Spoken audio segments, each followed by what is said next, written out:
pessoal, quero virar a página completamente e voltar aqui a explorar, junto com Rodolfo Marins, Henrique Krieger, Aninha Beatriz Risch, Rafael Macris e, claro, vocês aqui nos assistindo.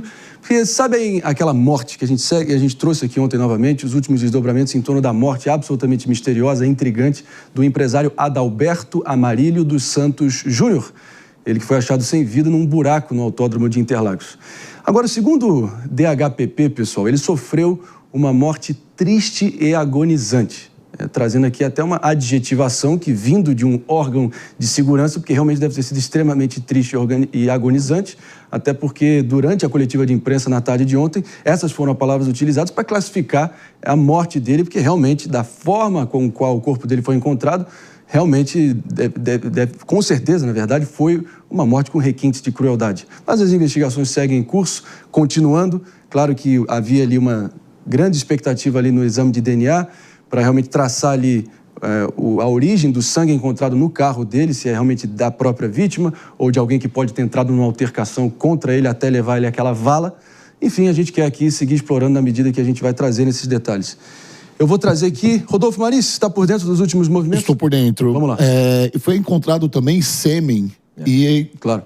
Foi encontrado sêmen com ele e também os joelhos ralados, o que comprova que ele teve uma relação sexual antes de ser assassinado. Essa é a grande questão. E também foi descoberta uma traição. Ele ia se encontrar com uma mulher, uma amante, naquele mesmo dia, e isso acabou não acontecendo. Ou seja, é um grande quebra-cabeça, onde agora, as últimas notícias que nós temos, do amigo que hora antes era simplesmente um depoente, agora se torna, na verdade, um investigado, porque o depoimento dele se contradiz. Ele falou 3 versões já diferentes, o que está trazendo para o DHPP uma grande chancela de abertura, uma grande abertura para que ele possa estar mentindo e possa saber mais do que aquilo que ele contou.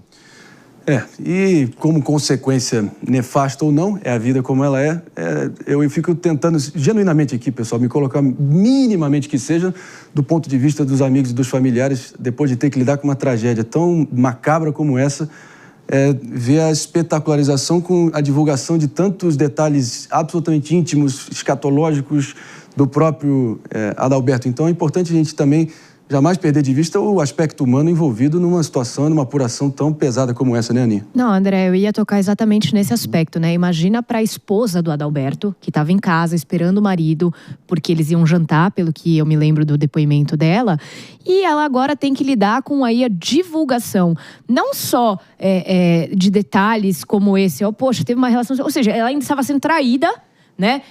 Perdeu o marido, descobriu que está sendo traída. E eu acho que tem um outro ponto que o fato disso não ter sido resolvido até agora, ele é bastante perturbador para a família da vítima, para os amigos. Claro. Porque você fica com essa sensação indefinida de não saber o que aconteceu com aquela pessoa, de não saber o motivo pelo qual essa pessoa chegou a falecer, né?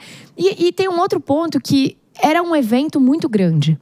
Muita gente frequenta o autódromo para participar de eventos como esse. Então gera até uma insegurança no sentido de, o cara tava lá numa boa e de repente ele morreu, apareceu morto. E dizem, né, por aí que por alguém que sabe as circunstâncias ali do autódromo, claro, porque colocou ele num buraco que ia ser concretado. Né? Ou seja, a pessoa tinha um conhecimento daquele local a ponto de deixá-la, provavelmente por achar que ele não seria descoberto, né? Achar que ele ia ser concretado ali e ninguém nunca ia achar esse homem. Ou seja, é muito doloroso para essa esposa estar sendo bombardeada por esse tanto de informações. Que fique claro aqui, vamos lembrar aqui, né, Krieger? O corpo foi encontrado nu nessa vala, com o capacete quebrado ali, enfim, junto ao corpo dele, possivelmente usado pelo próprio empresário ali até para se defender, usando desesperadamente o capacete, e marcas no joelho, como o Rodolfo Marins muito bem pontuou, o que pressupõe-se que pode ter sido algum movimento ali de relação sexual ao ar livre, né, sugerindo que ele simplesmente tentou reagir e ali na altercação, na briga, ele acabou ralando o joelho também. Então, de novo, indícios vão se acumulando, personagens vão se desmentindo e se contradizendo, E a gente torce para o DHPP realmente chegar a uma resposta o quanto antes, porque essa família não merece sofrer mais do que já sofreu.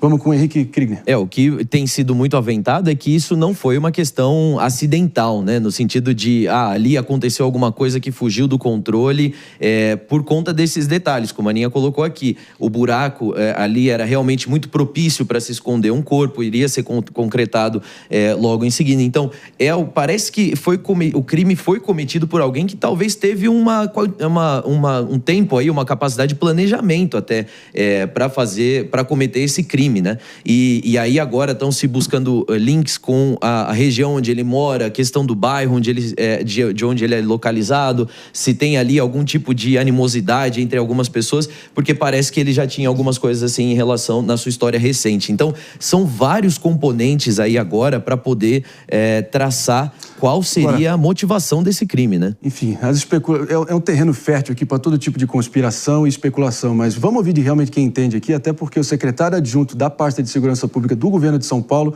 delegado Oswaldo Nico, que é um espectador e ouvinte assíduo aqui do Morning Show, o próprio já veio a público dizendo que essa liberação do que eles chamam do sêmen, do líquido seminal, seria normal em caso de morte por asfixia, como é o caso do Adalberto que a gente está repercutindo aqui.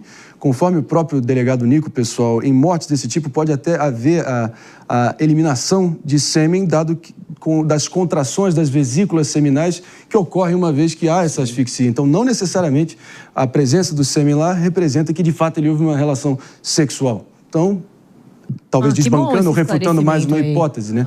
Isso vindo do Nico, eu, pelo menos falando por mim, acredito e acho que todos deveriam acreditar. Com certeza. Aí as informações que eu tenho é sobre aquilo que eu estou escutando da delegada do caso e também sobre o que eu estou lendo. Eu estou um pouco por dentro disso, mas jamais refutar o doutor Nico, que é um especialista. E hoje, quinta-feira, feriado, a polícia vai tentar acesso à nuvem, ao iCloud, da câmera que estava acoplada no capacete dele, que é a câmera GoPro, né? Então, hoje, pode ser que essa câmera traga as imagens do que foi ali o homicídio, pode trazer luz a esse caso. O Adalberto se apresentava, claro, como empreendedor nas redes sociais, trabalhava ali numa ótica, com unidades ali em Barueri, também em Osasco, e, claro, deixa uma legião de familiares e amigos aí enlutados e, claro, toda a nossa solidariedade máxima e, realmente, para que a Polícia Civil e a DHPP partam quanto antes para uma solução e uma resposta, que é o mínimo que a gente aguarda no meio de tanta dúvida, e cada dia que passa é um sofrimento realmente que vai sendo cada vez mais agudo, que a gente possa virar essa página e colocar uma pedra